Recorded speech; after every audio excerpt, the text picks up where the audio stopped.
Jesus é o caminho, a verdade e a vida.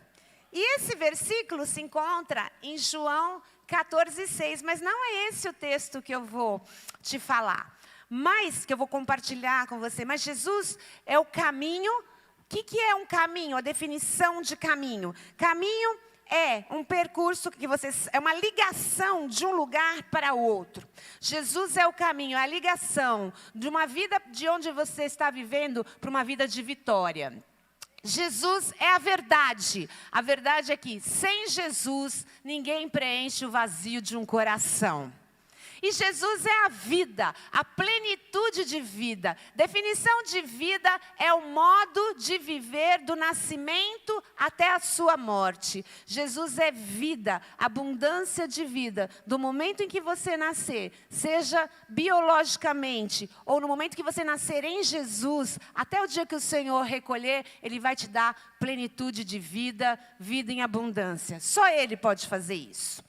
E na cruz, quando Jesus morreu naquela cruz por mim e por você, Ele nos amou e nos chamou para nele viver esse caminho, essa verdade e essa plenitude de vida. Amém? Fala, eu já fui chamado.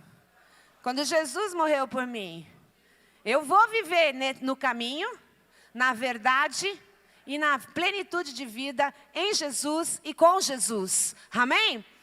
E na Bíblia, eu quero te mostrar alguém que foi chamado por Jesus. Evangelho de Lucas, capítulo 5, verso 27 a 32.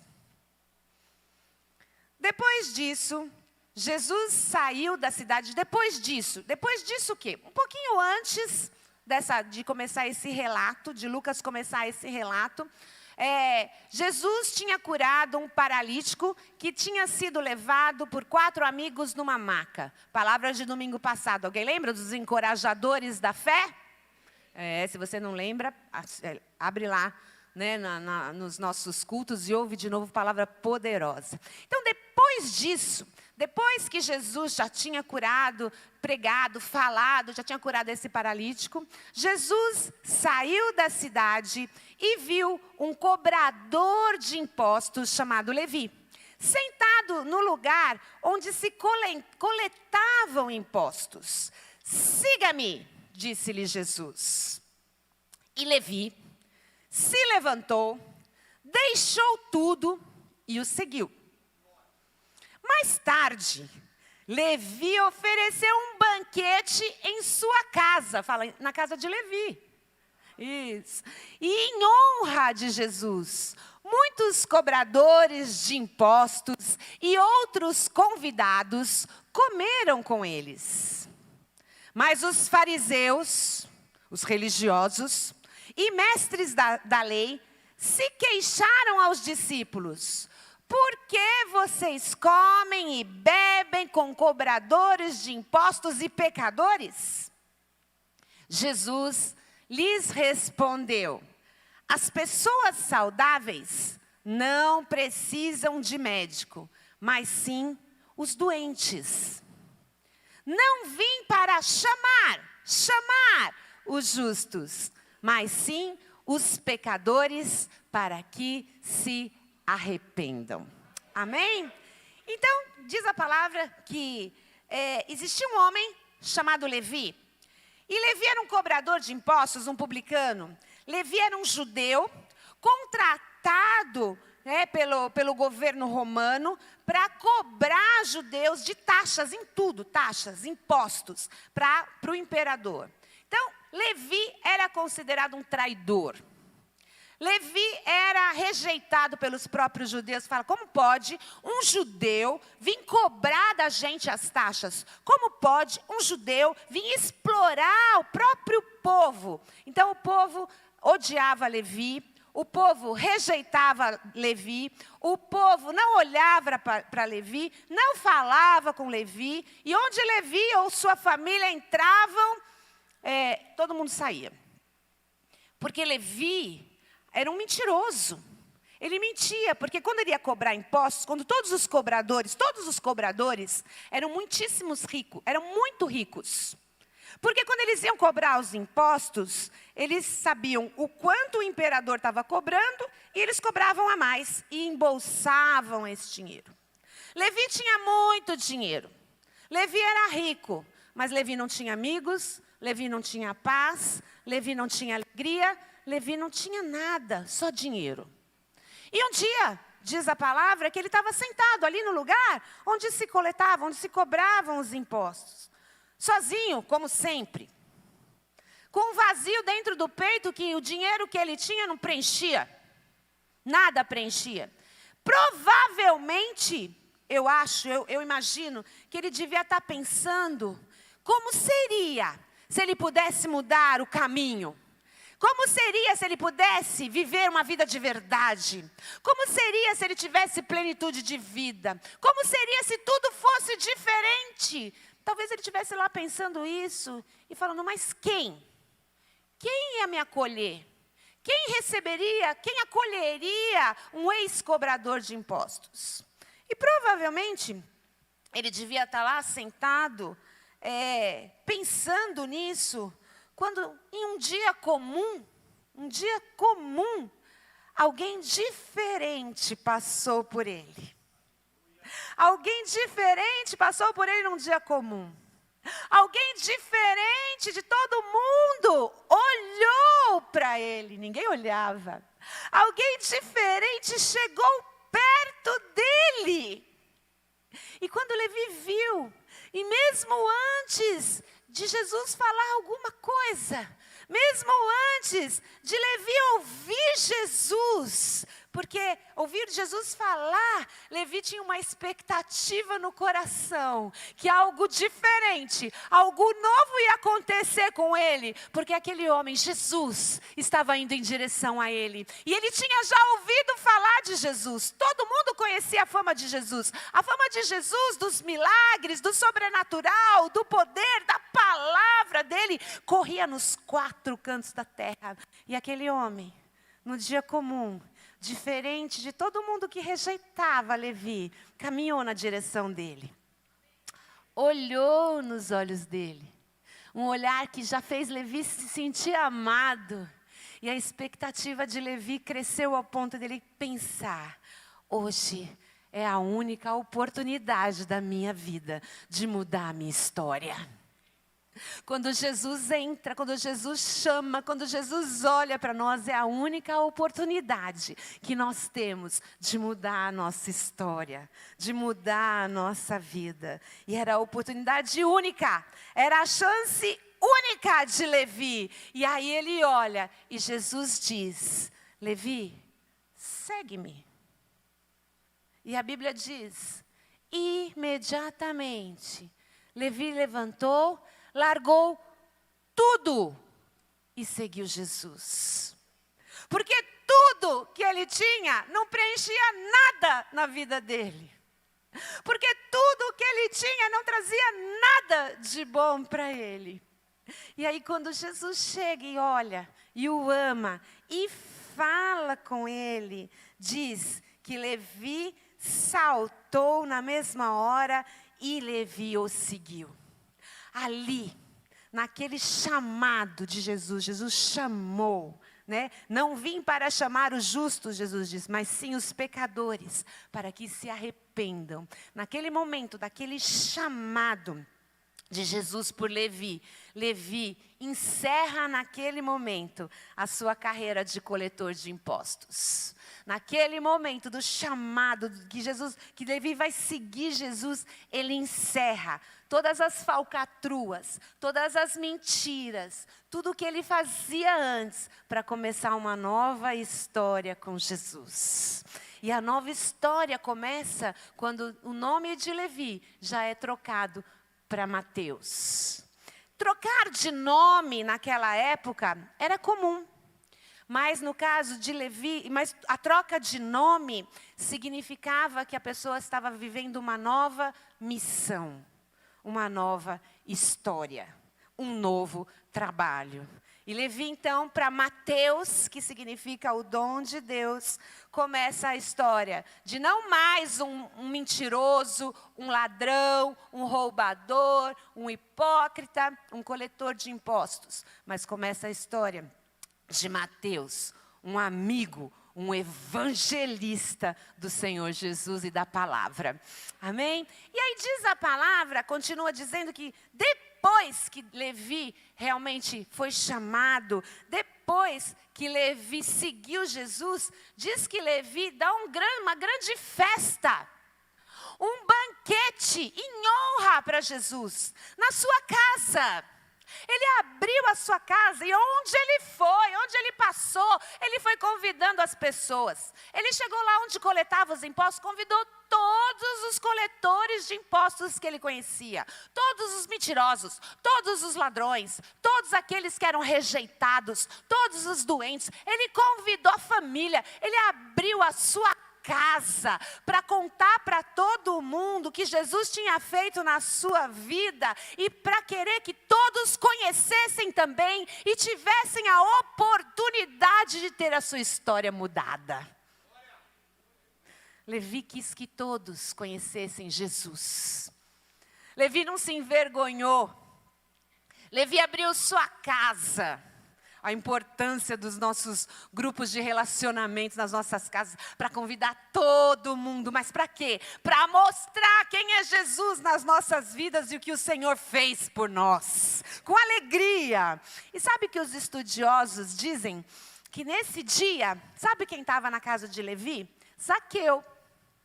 Porque Zaqueu era um coletor de impostos. Zaqueu era um mentiroso. Zaqueu era um ladrão. Era um homem riquíssimo porque roubava o próprio povo. Provavelmente, Zaqueu foi convidado por Levi para estar na casa, para ouvir e conhecer Jesus. E é provável que ele tenha ouvido Jesus naquele dia, e por no outro dia saber que Jesus estava passando no lugar onde ele estava, ele subiu naquela árvore porque ele tinha pouca estatura, porque ele queria ver novamente Jesus. E o fato dele querer ver novamente Jesus, Jesus para onde está o Zaqueu, e Jesus de novo chama. O chamado de Jesus por nós e para nós. Zaqueu, desce depressa, pois hoje quero estar na sua casa.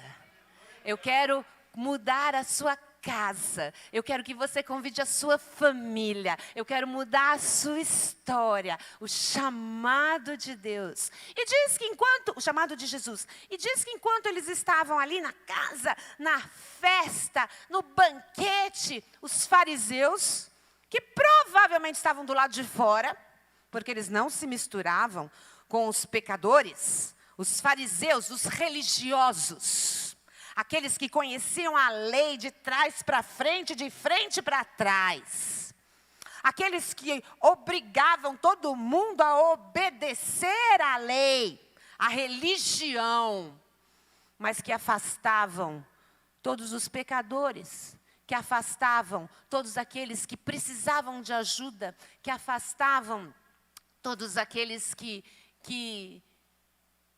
ninguém queria. Que ninguém queria por perto. A religião não atrai. A religião afasta as pessoas. O amor de Jesus, a santidade de Jesus é que atrai as pessoas. Atrai todos aqueles que ninguém quer. Um dia eu fui uma que ninguém queria. Que ninguém queria por perto, porque, gente, eu dei trabalho.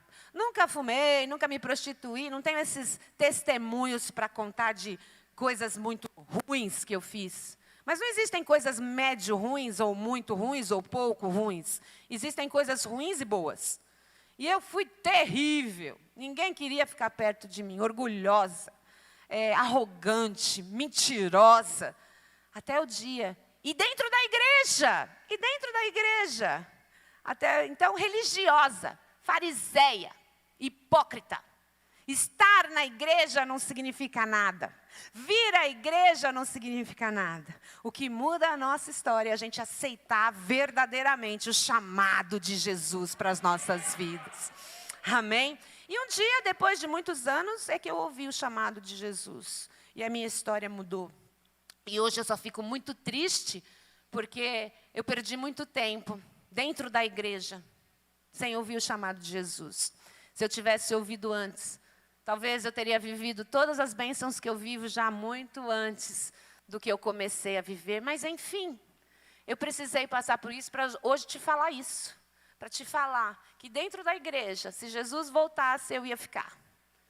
Porque eu nunca tinha ouvido e obedecido e seguido o chamado de Jesus. Foi só quando eu fiz isso que a minha história mudou. E Jesus continua nos chamando. Continua nos chamando todos os dias. Ele já nos chamou através da cruz. Ele já nos amou e nos chamou.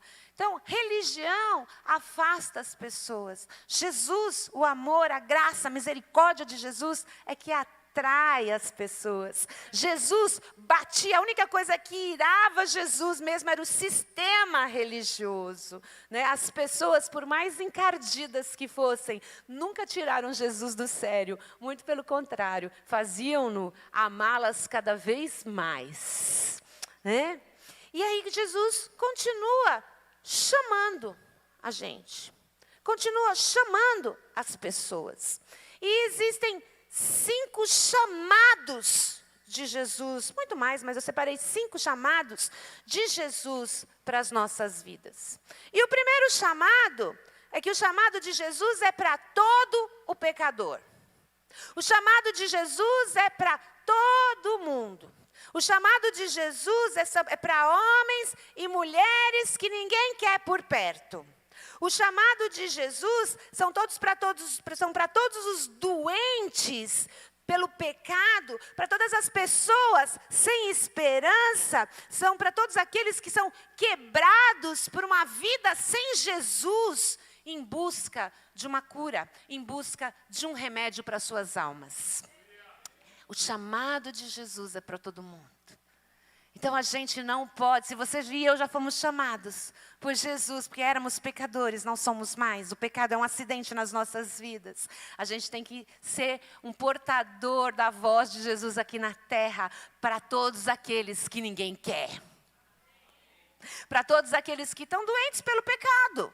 Estão quebrados por uma vida aí sem Jesus, com talvez idolatrias, pecado, adultérios, mentiras, vícios, eu não sei.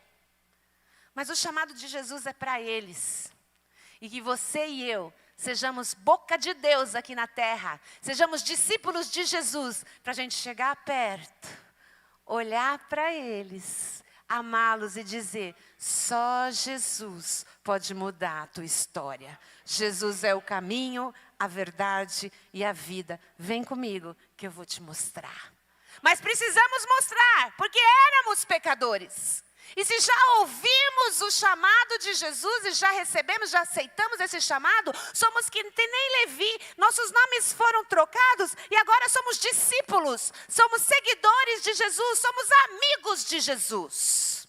Temos que influenciar e não sermos influenciados. O primeiro chamado, então, o chamado é para todo pecador.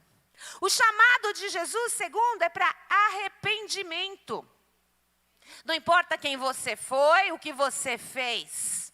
O Senhor te chamou para se arrepender. E arrependimento não é remorso. Arrependimento é uma dor tão grande que a gente nunca mais vai cometer a mesma falha, o mesmo pecado novamente. Por causa do quê? Porque, eu sou bonzinho? Não. Porque Jesus me amou e me chamou. E Ele não merece que eu entristeça o coração dEle. Arrependimento. Nesses últimos dias a gente vê vida de remorso. Eu não fiz, mas tudo bem, não gostei, fiquei mal. Não ficou mal não gostou não. Isso é remorso. O Senhor me chamou para um arrependimento genuíno. Senhor, nunca mais eu vou entristecer o teu coração. Então o Senhor chamou para um arrependimento. Levi estava no pecado, mas o chamado de Jesus o capacitou a ficar de pé, a erguer-se e a abandonar o pecado.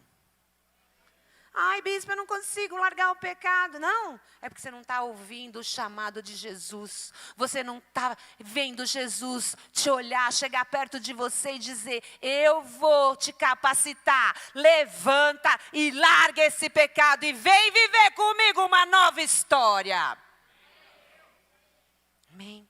Chamado é para todo pecador. O chamado de Jesus é para arrependimento, não para remorso. O chamado de Jesus é para uma nova vida.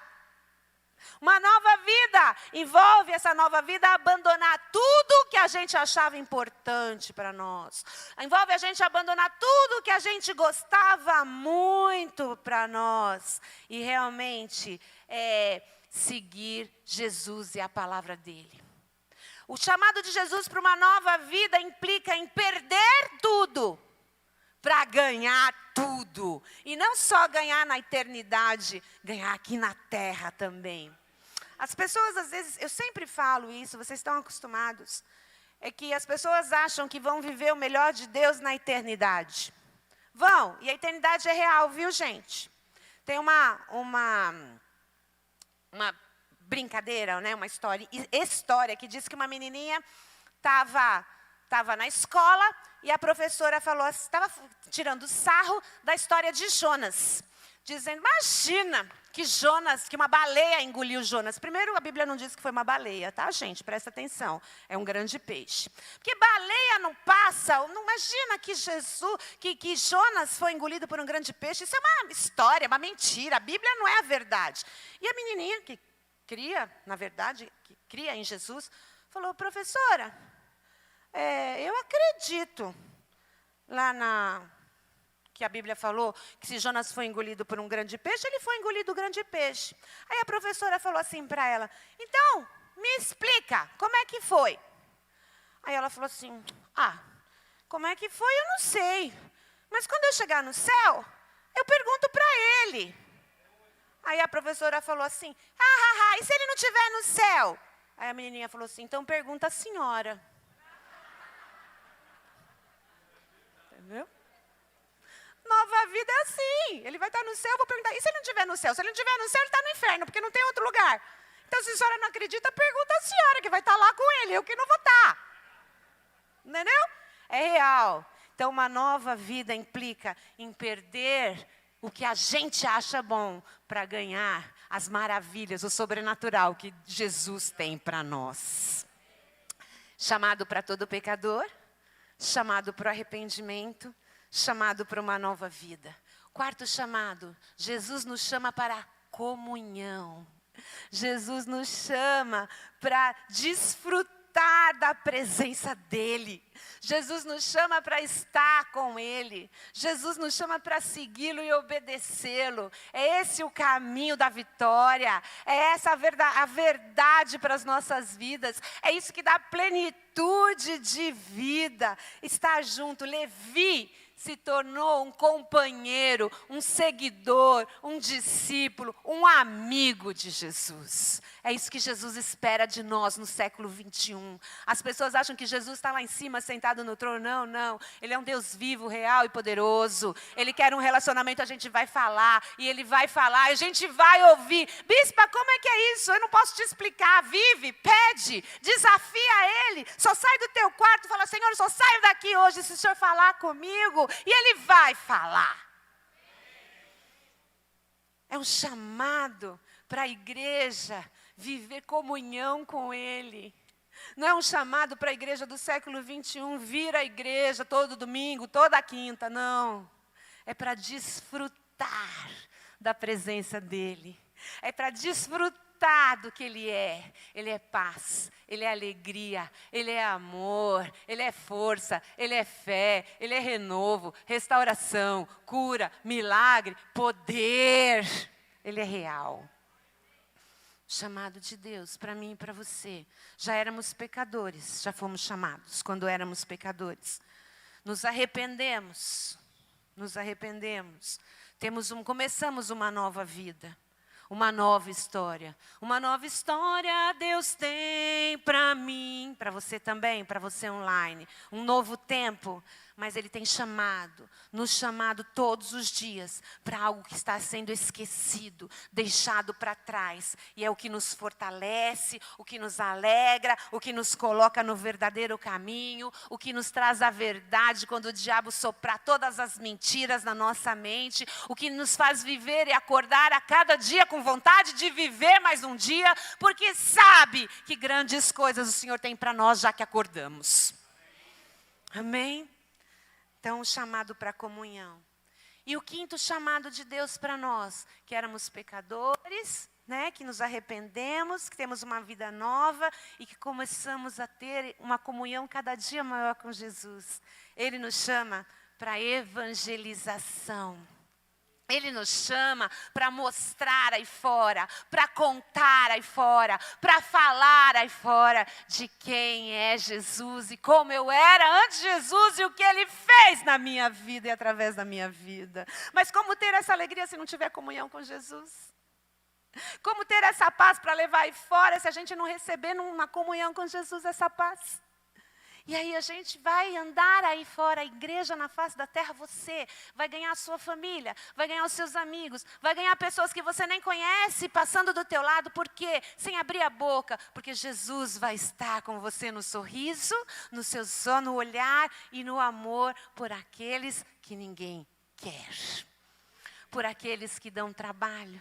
E aí o que você vai fazer nessa alegria? Eu quero convidar todo mundo, porque eu quero que todos possam conhecer aquele que eu conheci. Abra sua casa, convide todo mundo que ninguém quer. E o Senhor, através da tua vida, vai começar a fazer você um Mateus, que era Levi, um ganhador de almas. Um ganhador de almas. Né, as pessoas que ninguém quer por perto, você tem que ter sempre uma palavra. Você é filho, filha amada de Deus. E tem um caminho, que é Jesus.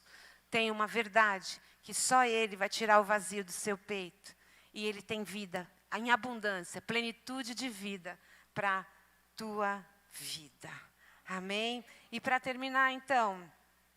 2 Coríntios, segunda carta aos Coríntios, capítulo 5, verso 17, diz assim: logo, aquele que está em Cristo, aquele que foi chamado, aquele que atendeu o chamado, que ouviu o chamado, que seguiu Jesus, se tornou nova criação. A vida... O caminho velho, a vida velha acabou. E uma nova vida teve início. Feliz Dia das Mães, não só. Felizes serão e sejam todos os dias dos chamados e daqueles que seguem Jesus. Amém. Glória a Jesus.